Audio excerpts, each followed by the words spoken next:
Welcome to The Cynical Developer, the podcast that helps you to improve your development knowledge and career through explaining the latest and greatest in development technology and providing you with what you need to succeed as a developer. In this episode, we talked to Zoe Zack about side hustling. Joe is a software developer and podcaster in Orlando, Florida. He has over 15 years professional experience in both breaking and fixing, and he is 1/3 of the Coding Blocks podcast crew. In his free time, he enjoys playing guitar, gaming, and struggling with programming fundamentals. So welcome to The Cynical Developer, Joe. Hey, thanks to be here. Yeah, it's good. It's good to get you on, and I think if it wasn't for you and your cohorts, and I'm one other person who's taking a bit of a break from podcasts at the moment, this podcast wouldn't even exist. I don't know. You're a pretty busy guy, so I think you'd be up to something no matter what. Yeah. It's this did come around because I actually cut down on my side hustles, and I ended up having a few hours free in the week, and I was at a bit of a loose end. I didn't know what to do, and I got talked into this. So we're nearly must be 8 or 9 months into this now, something like that. So I think it's going well. The listenership's going up, and I'm getting some good feedback, which is great. Oh, excellent! You got a big fan right here. Thanks. You'll make me blush at this rate. Cool. So we're here today to talk about side hustles, or side projects, things that you do that aren't your day-to-day job, really. So, what do you see as a side hustle? Yeah, that's a good question. So for years, I always felt like, as a developer, I felt this kind of pressure to have, various side projects going. And I also even noticed, you go to family events or meet up with friends, and, they even have side project ideas for you, right? Different ways to make money, or, maybe something to kind of build your portfolio so you have some cool kind of projects on your CV. And in the last year, I've been trying to figure out how to get better use out of that side project time, because a lot of times I would start something and get 10% of the way through, or then maybe 15%, and abandon it when life got busy and it was hard to pick it back up. And so I've been trying to keep focused on smaller projects in order to get more of the benefit out of it. Right, yeah, it's shiny object syndrome. I've got that. All the time. And so rather than learning to be more disciplined, I've just tried to go after smaller, shinier objects. Yeah, it is very hard when you set out a big problem. I think you don't know. You might do it similar to me. I concentrate on the really hard, tough bit of the project, get that done, give myself a massive pat on the back, and then after that, it's a case of, well, I'm a bit bored now because I've done the main bit. I've got that out of the way, and you lose that get up and go to it, and you think, I'll come back to it, and you never do. Yeah, next thing you know, it's 2 years later, and it's just too hard to pick back up. You're not sure where you were. You're not sure what you were thinking at the time. The whole thing just seems terrible, and you just start something new. Oh, yeah, definitely. One of the my projects, the micro ORM, I go back and I look at the expression tree code that's in there, because I built Link into it so that you could build your SQL through Link, a bit like in Link to Entities and Entity Framework. And when I go back and look at that, I have no idea what I'm doing. I read a lot of documentation when I was writing that, and it served a purpose when I wrote it, and I go back and I think, I have no idea what it's doing. I know I need to rewrite it because I need to make it testable, but that's a big project, and probably the same amount of hours reading the documentation again to actually understand what it was I did. Yeah, it's so cool to have something done. Nothing's ever really done, but done-ish. Something that's usable out there. So that's really cool. Yeah. So having a side hustle is great because you get to learn other things as well that aren't on your day job. So why do you go after a side hustle? Why do you have these side projects? Oh, I've got a lot of different reasons. I'll tell you a little bit about some of the ones I'm kind of particularly focusing on right now. I like to be able to experiment with new technologies and frameworks, new languages, going after the shinies, that's fun. I also like to practice different coding techniques, like one project I might focus on TDD or dependency injection. And sometimes I might go the complete opposite and focus on trying to make a usable interface, which is something I definitely struggle with. And so that's a big part of the fun for me. but I also do it to kind of fill out the portfolio. It gives me stuff to talk about on coding blocks. But the kind of the most important point, I think, for me is that it's a chance for dedicated practice. Right. Yeah, that does stand to reason. I like doing the code guitars on like on Code Wars and stuff like that. But I know a lot of people really despise those, and I work with a few people that if I mentioned those in work, I would probably be shot there and then on the spot. Right. So I don't know if this is an issue for Airsoft or not, but I imagine you probably spend some time doing things like target practice or maybe some physical conditioning, right? You don't just always scrimmage. Oh yeah, definitely. We I play in the Shock Team 6 team, and we do have training days. So we do a half-day event, and we go out and we shoot at targets, and we walk up and down in formation and walk round and pretend that there's enemy there and things like that. And it's getting those muscle reflexes in there. That memory muscle, I think, is the word. Yeah, absolutely. And I think that's really important because I think like intuitively some people think like the best way to get better at something is just do it. But if you just spend all your time trying to improve at airsoft, playing airsoft, then you're going to lose a lot of time to things like driving out to the location and getting set up, trying to get everyone's schedules coordinated. So you've got a full team there. But if you can kind of break down the things that you need to work on to improve more effectively, then you can do things like practice on your own or practice when not everybody's there, or practice right around the corner instead of spending 4 hours in the car. So while it may be good to do that full exercise, and there's no doubt that there's value in doing the full thing end to end, you can focus on the parts that are the most kind of the most critical in isolation. Yeah, definitely. One of the things that excuse me, one of the things that we talk about as a team is confidence in our rifles, because we spend a lot of money on our rifles. We buy lots of bits for it, upgrade them. And what we don't want to be doing is buying a load of new stuff, putting it in the gun, because it is a little motor that runs off batteries. We don't want to be tweaking that to turn up to a big event for it to fall apart. So we need to know that actually works. And it's a bit like, I guess, sitting and working with your IDE and making sure it's set up exactly how you like it and that you know where everything is and how it works. It's all very, very similar. You can sit down to a problem, know that your IDE is set up the way that you want it. It's got the add-ons and the plugins that you want, and you're not going to waste half of your day tweaking and setting up your IDE, the same as we don't want to spend half the day tweaking and setting up our rifles or taking the springs out of them and putting lower powered ones in because they break the rules of the site that we're playing at. So that there are very, very similar things there. Yeah, I think it's something I kind of learned playing guitar when I was growing up. You would practice the different chords and you would practice the scales and you would do things slower or maybe faster than you actually needed to play them. And it's much more beneficial than playing the whole song because, the solo or the hard bit might be 10 seconds, but the song is 4 minutes. And so you just are not effectively practicing if you're doing the whole thing over and over and over. Yeah, definitely. That's something that I've attempted twice now, 2 separate occasions. I've bought a guitar, try to learn it, get to a certain point and get bored because I'm going in and trying to learn songs rather than learn the scales. And I think the guys at .NET Rocks talk about it and how they go, and I can never remember which one it is that plays. I think it's Carl. Yeah, Carl. He spends a lot of time playing scales, plays one song, and that's it. That's his little session done for himself. But he spent hours and hours just doing scales. Yep. And so what I've kind of been focused on, at least this year, is what I've been calling mini code projects or mini code adventures, couch projects. Consistency is not my strong point, but the idea behind it for me is to focus on the things that I want to improve. And one of those things I want to focus on is actually finishing projects, thinking about them end to end and identifying a finished product before I even start, so that I have something to aim for that's actually actionable and realistic. Cool.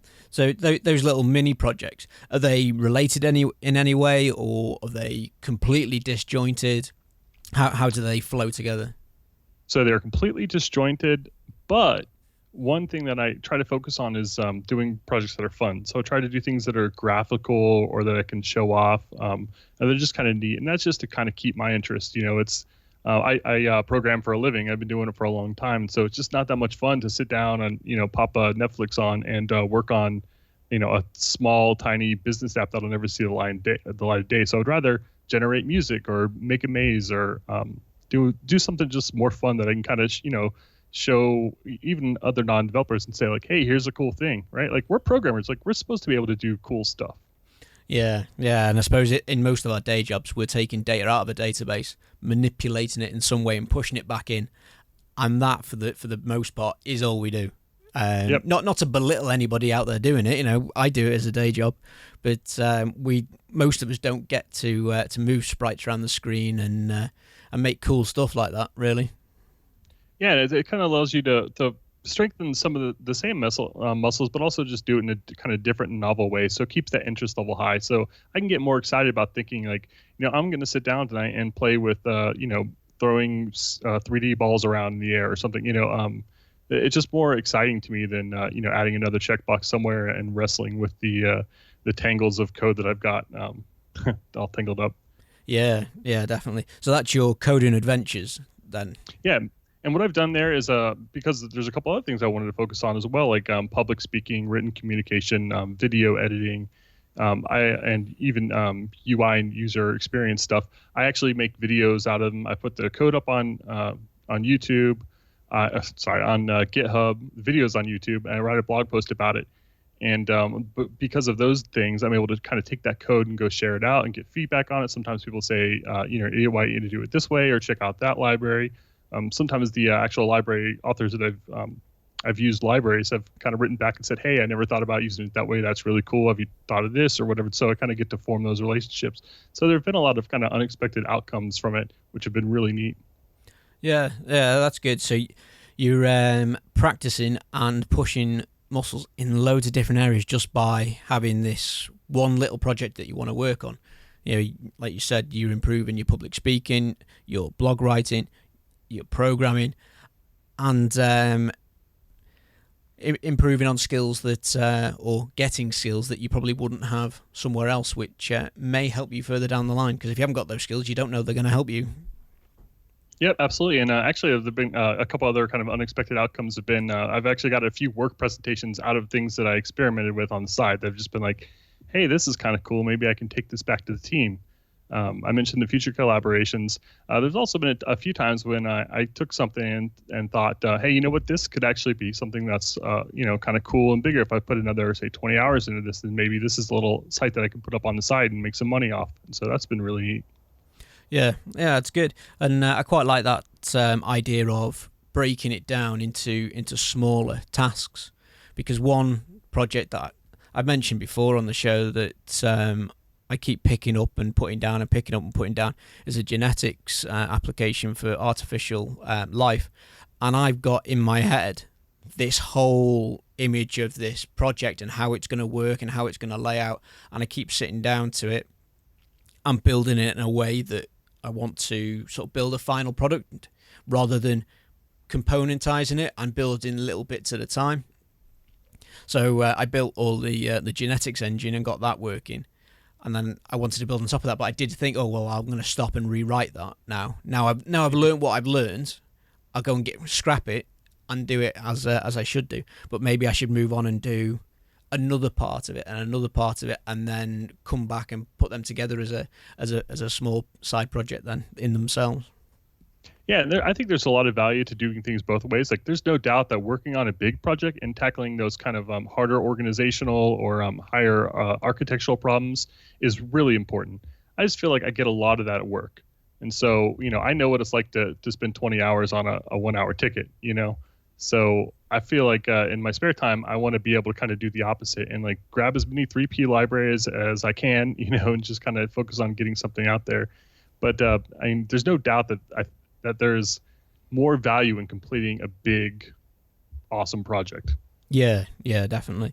And you're publishing these on the Coding Blocks YouTube channel as well. There's not a dedicated channel for them. Yep, that's correct. I've got a little series that I created. I think it's called a playlist. So I've think I sent you a link that you can kind of click on there, and I think I've got 7 or 8 published now, and a couple more that I just need to get around to actually recording and kind of explaining. But yeah, there's a lot of other stuff on that channel too. Yeah, definitely. We'll get some links in the show notes to those videos as well. And it's not all about having that one side hustle, because, like we've mentioned, you doing these videos, you doing blog posts, but you're also running the Coding Blocks podcast as well.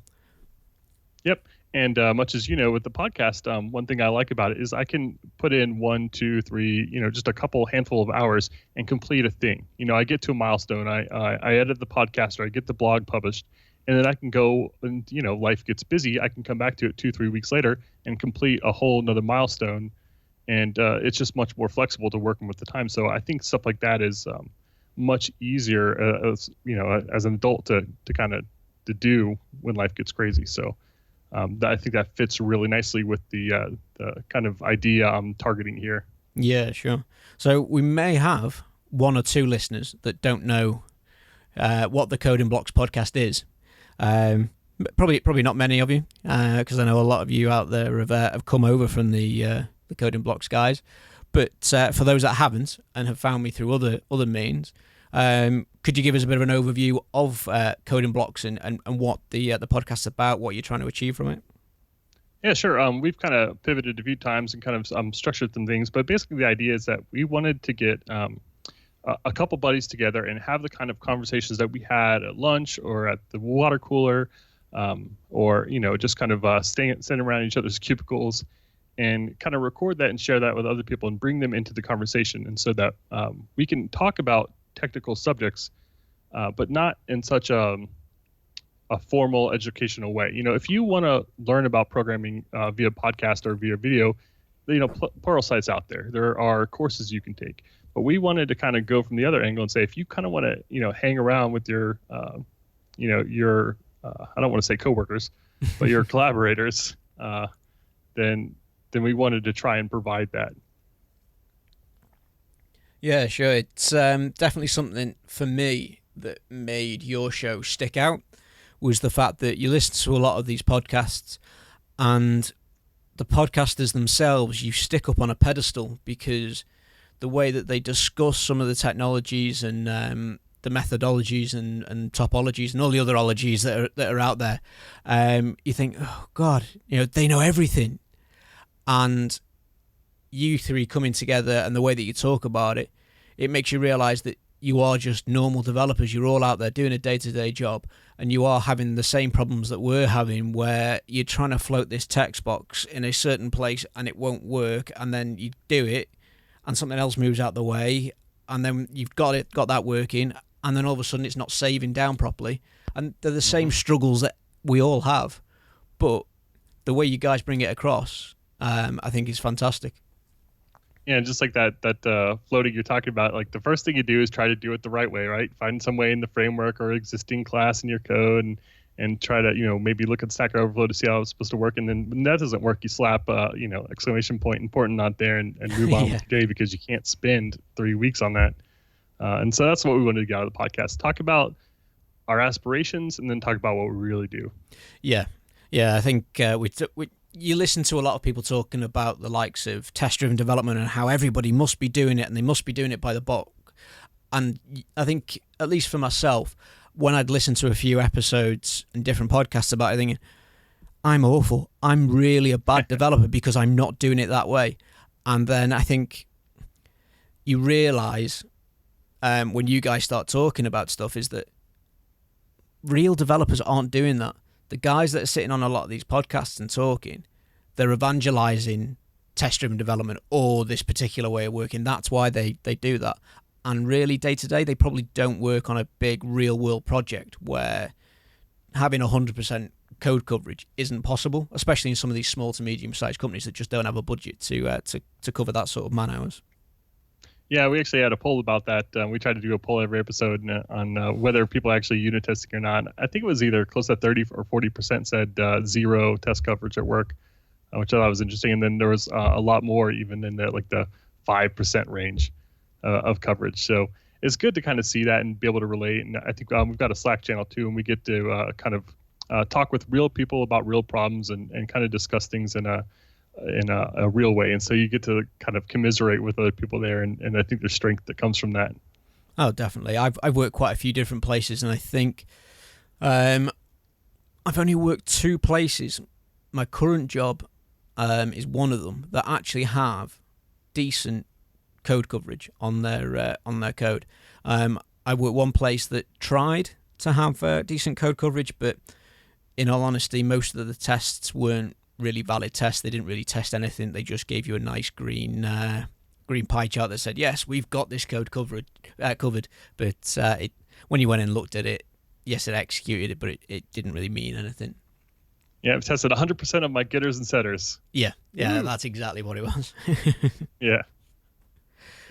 Yeah, so we're talking about side hustles, we talked about coding blocks, and we're talking about doing these little programming projects as well.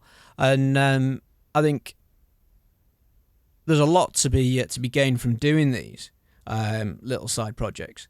And for those out there that don't really get it or maybe don't want to do it, what are some of the plus points that you would put across about having a side project? Sure, gives you a chance to experiment with things that your boss will never let you, like say functional programming or some of those hot new frameworks, React, Vue, something like that might be kind of hard to implement at work. Looks great on your resume, and especially if there's like an industry that you want to target, like if you're interested in game development, if you start making a game, then that's something that you could easily kind of emphasize on your resume if you want to start actually moving into that career. The dedicated practice talked about a little bit. But also, you can get some bigger sites or bigger projects that actually bring in some sort of residual income, which is really nice. And it's nice to accomplish things too. So it just kind of feels good.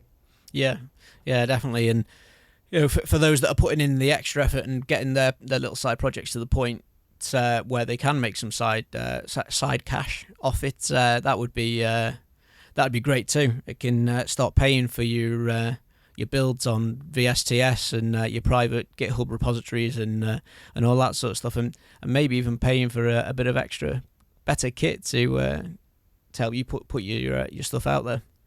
Yeah, absolutely. Yeah, I'll get to that point one day. I'm sure I will. Yeah. One thing that we did touch on very early on is the fact that this podcast came out of me finding some free time, because I'd actually closed off one of my side hustles, which was I did a lot of web development on the side while I was working full time as well.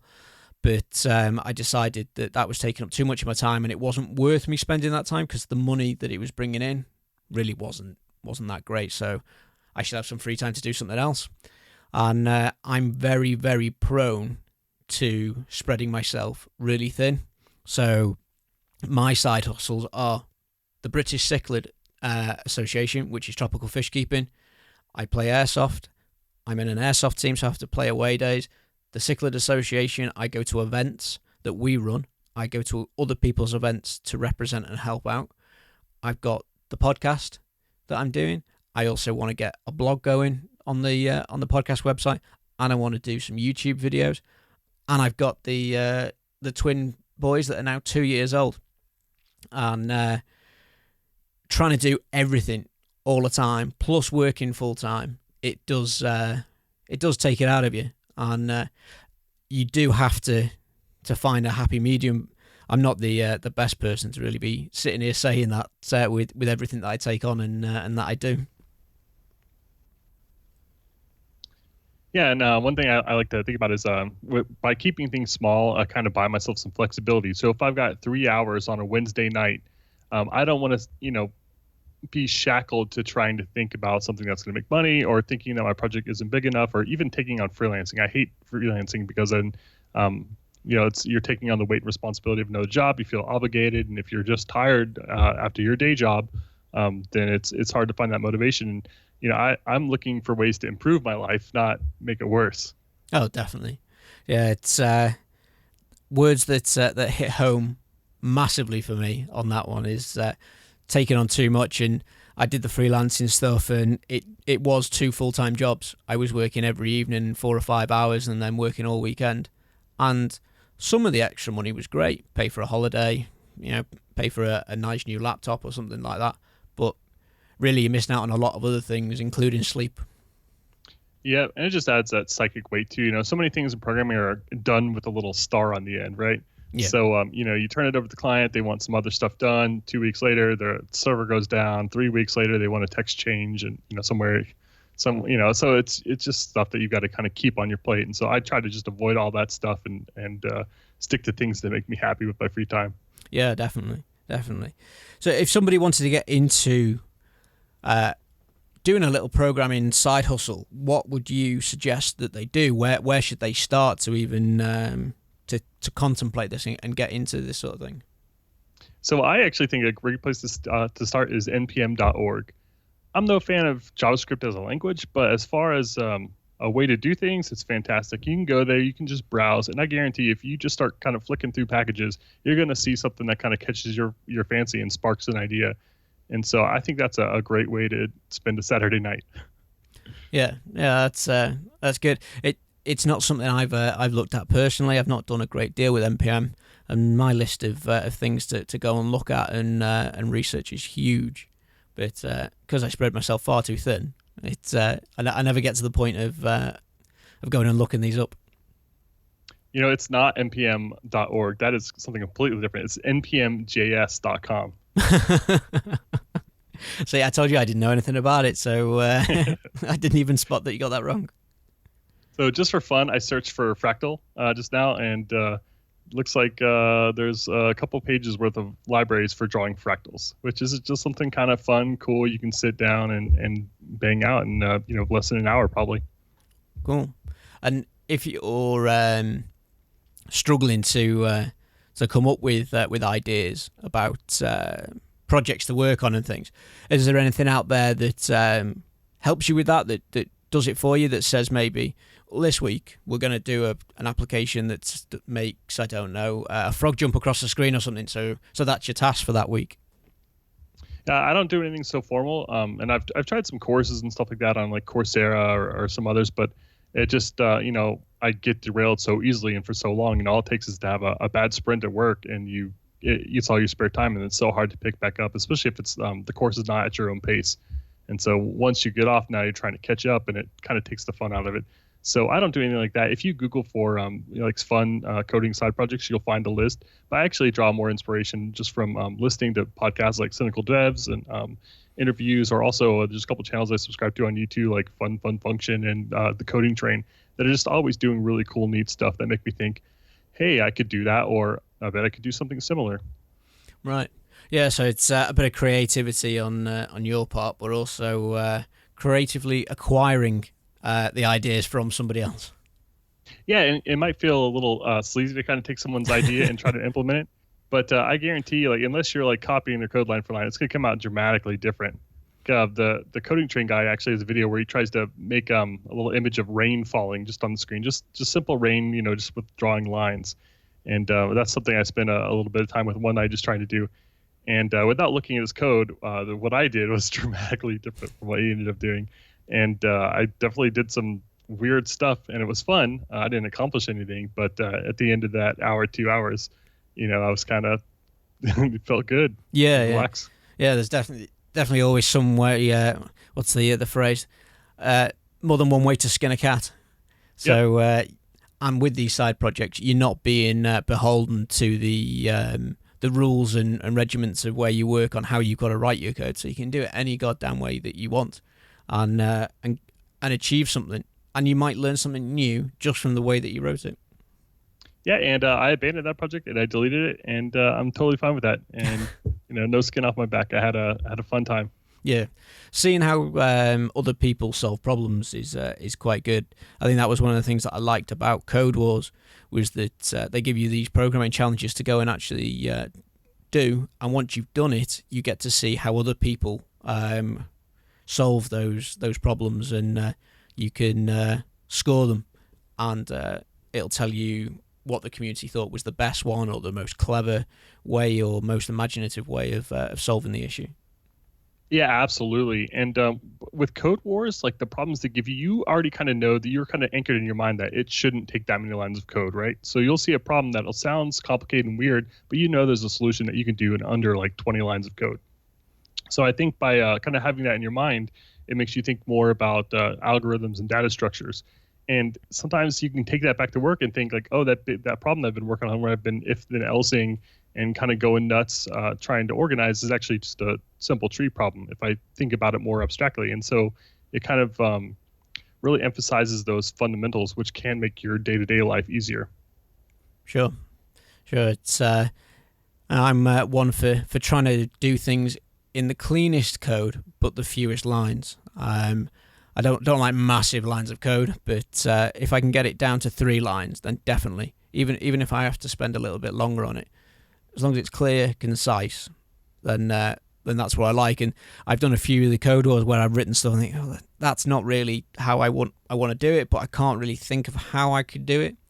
And you submit it, and then it'll show you these other results, these other ways of doing it, and you think, oh, yeah, that's exactly how I wanted to do it, but I wasn't sure where to start or how to go about doing it.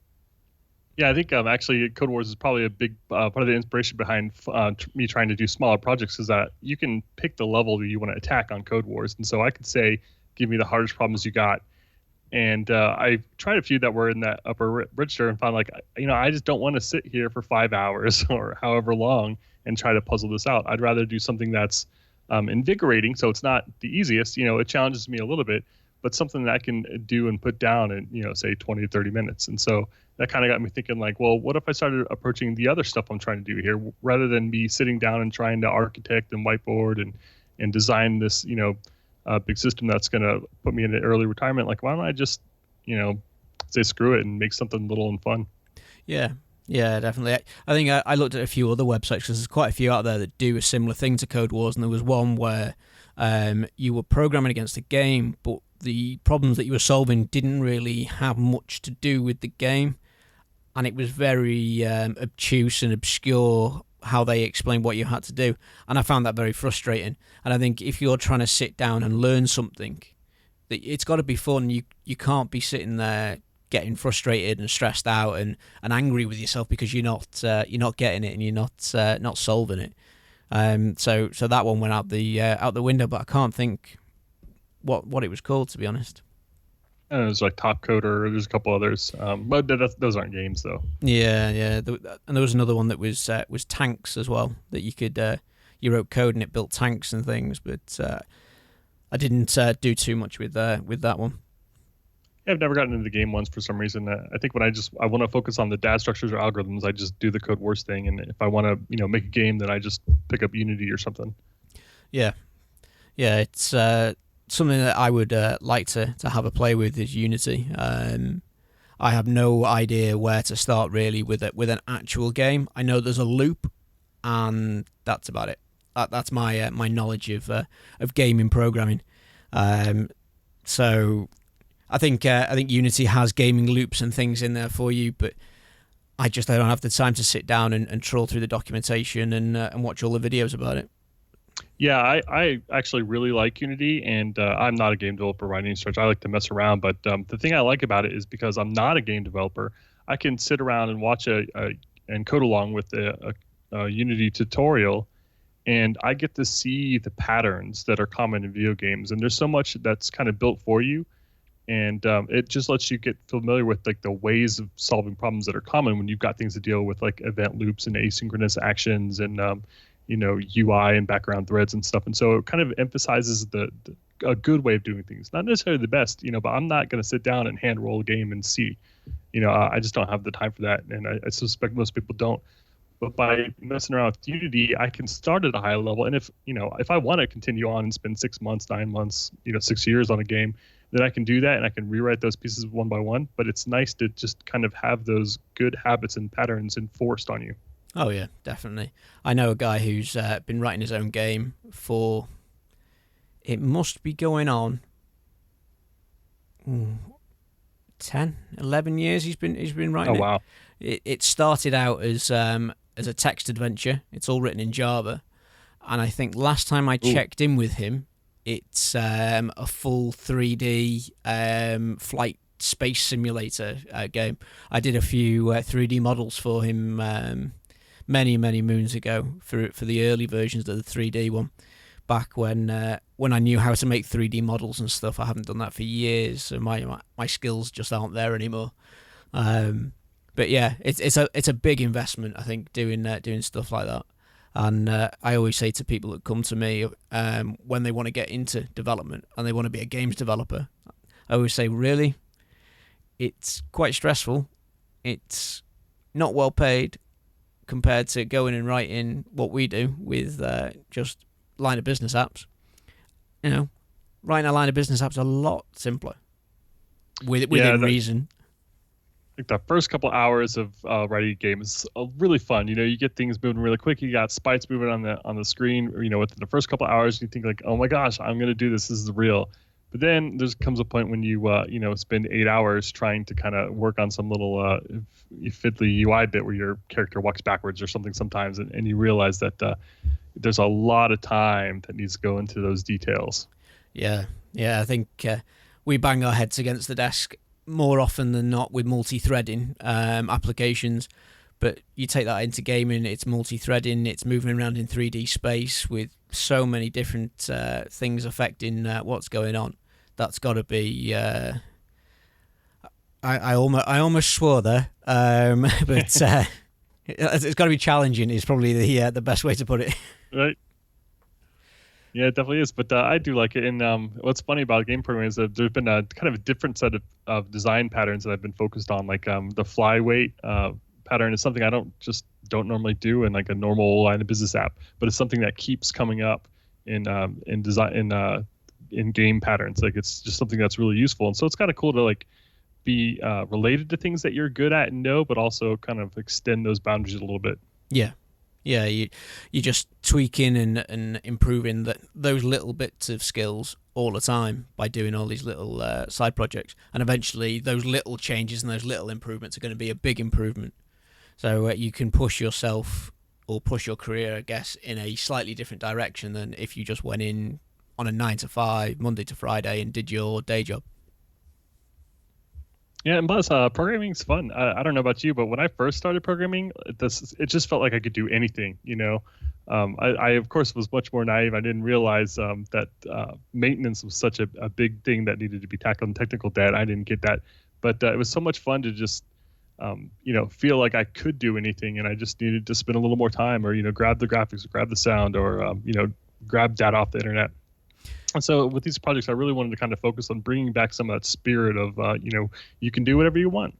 Yeah, definitely. When I first got into to writing software and or programming, really, rather than you wouldn't have called it software, I don't think, back then. The quality wasn't there. When I sort of had an idea of what I was doing, it was back with the likes of VB6, and it was all little Windows Forms applications doing silly things like error messages that would pop up and you couldn't move the cursor out of it. But they were all these little tiny applications that you learnt to do a new little skill with. And I think as you get more experienced, you forget about those projects that you maybe sat down and you wrote 10 or 12 different applications one evening, just messing around doing different things. And you take it on that I'm going to do this massive application, and you never actually finish it. So breaking it down into those little things to make it fun again, take it back to where it all started is really good. Yeah, but I actually have a couple ideas I was going to give your audience for kind of fun little projects that they could try. Yeah, sure, definitely, go ahead. Sure. So I mentioned drawing a fractal already, so we'll skip that one. But that's just kind of a neat thing to do. Generating music. That's one I've done, but there's a bunch of libraries that support it. So you can do, MIDI. There's different ways to do loops. Ruby's got some great support for it. So if you just kind of Google generate music in your favorite language, you're going to find some articles that'll get you started. Cool. Another easy one is TwitterBot. There's a lot of great support for it. Of course, you can always roll that stuff from scratch if you want. But if you want to, write a TwitterBot to yell at Trump every once in a while, or whatever, and you can do that. You wouldn't be the first. And then this is what reminded me. This is a little bit more practical, but you could either write a batch script or bash script or PowerShell script or something to actually start up or shut down all your dev tools, like fire up your editor, fire up your various services. It's like little stuff like that. Like, it's not going to save you a ton of time, but I guarantee you're going to learn something if you're not used to kind of firing up processes and stuff like that. And so it's just kind of cool. Yeah, that's really good. And if anybody listening to this is going to go out and do any of them, then do get in touch and let me know. And we can include it in the show notes. We can give you a shout out on Twitter and social media and that. And, Joe mentioned his Slack channel. Go over and jump into the Coding Block Slack channel and get it in the I Made This channel that's on there. Go and show it off. Yeah, absolutely. Cool. So we're just about out of time. So I would like to thank you for coming on, and thank you for pushing me to do this podcast, because without you guys, this podcast wouldn't even exist. So we wouldn't be sat here talking today. All right. Well, thank you very much. It's been great. And send James an email with your stuff. Yeah, definitely. So thanks very much. And thanks for listening to Cynical Developer. I'm James Stoddart, and you've been listening to Zoe Zack talking about side hustles.